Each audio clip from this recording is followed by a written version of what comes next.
Hello there everyone, how you doing today?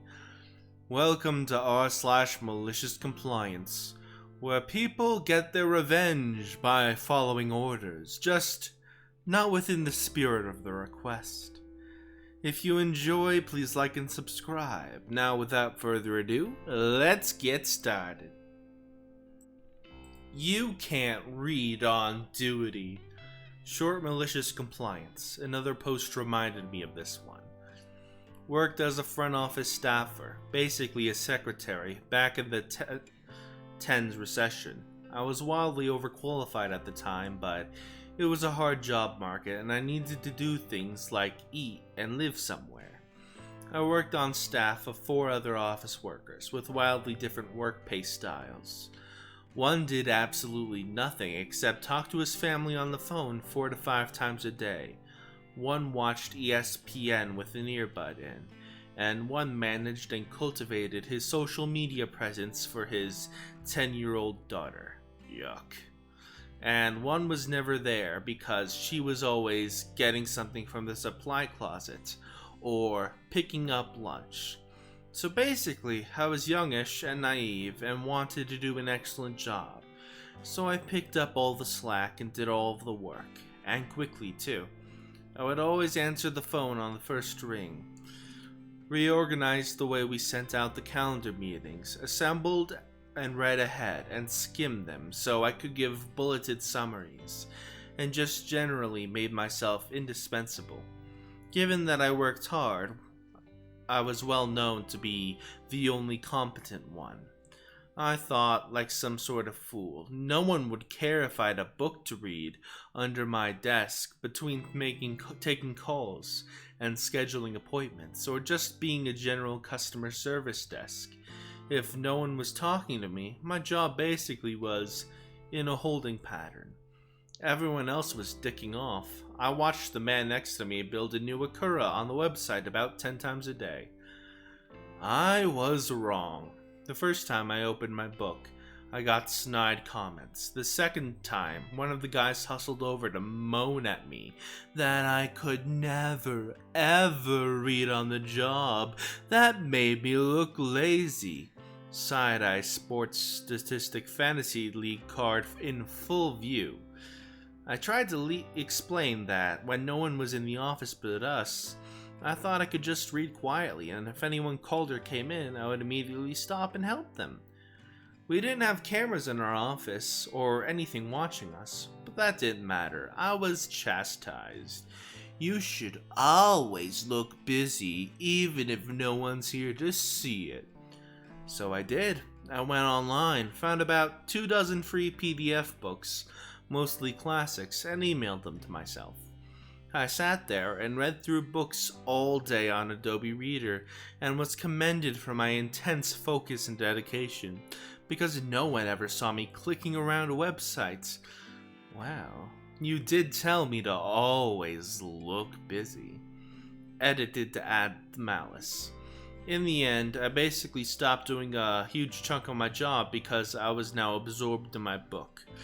I wouldn't answer the phone right away. Once the emails come in, basically got beat down into a much stellar service role. At least when helping them. Always on the money when the boss came around, though. Nice. Charged me an extra month and don't want to return my deposit? But why lie when I have the receipts? Obligatory mobile user. The contract of the apartment I've been living in for the past year recently ended. I had, however, forgotten the 60 days written move-out notice until I was reminded by management 10 days before I turned in my notice. Though it is specified in the contract and is my responsibility as a tenant to maintain them, I was still livid by the fact that they didn't have the courtesy to remind me all the 3 times they contacted me about renewing my contract, and me verbally declining. All 3 times they said they'd take a note of it, and me being the fool I am, I believed them. Since I did not provide the 60 days move-out notice in writing, I was forced to pay an extra month of rent that, regardless of my moaning and crying, was not waived. Throughout my panic, they kept reminding me that it was in the contract and they couldn't do anything. Since I had to pay an extra month, I decided I was going to do everything in my power to get my deposit back. Cueing the malicious compliance, I went through the entire contract. The contract specified that I was allowed to be present during the inspection, as long as I provided a written notice in advance, no date specified, and that I had the right to any information extracted from the inspection. The contract also specified that the apartment has to be left in the same condition it was received in, and that I was responsible for any cleaning fees from services they would have to use. Before I actually start the juicy part of the story, I have to mention I took detailed pictures and videos of the apartment when I moved in. Unfortunately, mine was incredibly dirty, even food on the carpets. I requested it to be cleaned and they never did anything, so I took care of it since I am terrified of confrontation, lol. But I still saved and recorded anything that was not okay, regardless of how mild it was. The day I read the contract, I emailed them requesting to be present during the inspection, and that I wanted a copy of everything obtained from the inspection to compare with my notes. They didn't respond that day, so I took it upon myself to email them every day for the next 4 days, until they got back to me with the following reply. Per the rental agreement section, so and so, move-out inspection, you may be present at move-out inspection if you notice us in advance in writing of your request. My name, you turned your keys into the drop box on 5/30/22 and never requested a walkthrough. The walkthrough inspection was already completed this morning. So I obviously forwarded all of my previous emails asking if those were not considered in writing. They then offered to redo the inspection with me present, but I was out of town, so I requested all the data they obtained from it instead, to which they agreed. To this day, I have not received anything from the inspection, but I did find out that they didn't actually do it until 3 days later, after they started. They did on that email, via the bill they sent, charge me cleaning fees and no deposit back. I was like, okay, since you're not going to send me what I asked for, I'm going to send you what I have. I highlighted the part where they lied to me about the inspection date, attached pictures of how I received the apartment compared to how I left it. Very clean, and I made sure to include their timestamps. Advised that, per the contract, there was no reason for them to charge me cleaning fees, since it was in better condition than they received.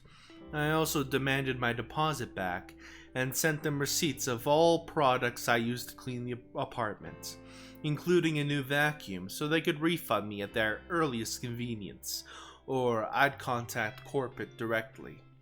I also advised that I'd send them all the communication we'd ever had, all the lies they've told me, and all the rest of the images and videos I have of the apartment. I honestly have no idea if I would have gotten anywhere contacting corporate, but it doesn't matter because within 3 days I got my deposit back and got refunded for everything I spent on cleaning supplies. I did leave a review in every site I could, but the Google one got removed for some reason. Too hot for pants, too professional for shorts. I was reminded of this story from my dad by this story about office dress codes. That was something my father did when he was in high school in the 70s. In his school's machine shop class, it was blistering hot between the lack of ventilation, summer heat, student bodies, and running machines. A friend of his showed up to class one day in shorts and got suspended for it. Shorts were allowed in the rest of the school, so students were very surprised and tried to argue the point.